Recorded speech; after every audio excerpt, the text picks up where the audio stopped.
At ito na nga, pinuntahan ko na ang pinakamataas na lugar sa Indochina, ang Fansipan sa Sapa, Vietnam.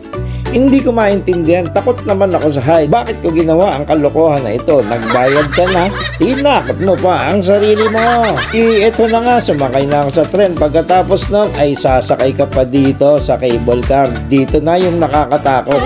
Kasi paano kung tumigil yan at tumirik yan doon sa taas? Paano na ang mga nagmamahal kay Toy Beach? Pagkatapos kong hiluin ang sarili ko, ayan, nakita ko maraming kainan. Pero bago kumain, syempre nagdasal muna ako sa mga Diyos na mga Vietcong.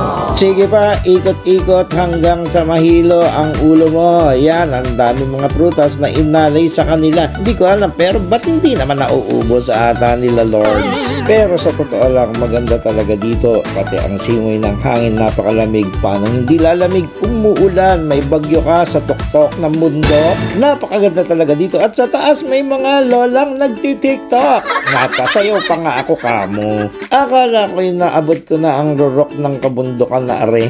Hindi pa pala. Ito pala, kailangan mo pang umakyat dito para makita ito. Masaya talaga ang bakasyon ko sa Vietnam. Dito ako nakatira. Nakita mo naman, ang bahay ko ay overlooking. Ito naman ang kanilang parang Times Square. Napakaganda din. At ang restaurant nila, sobrang sasarap na mga pagkain. Pero dapat mamili ka kasi baka maumay ka sa lasa ng pagkaluto nila. Kita nyo naman, sosing-sosi ang dating ng restaurant nila. Kala mo ang mahal. Kung sa Pilipinas yan, hindi mo yan papasukin kasi kakabahan ka sa presyo.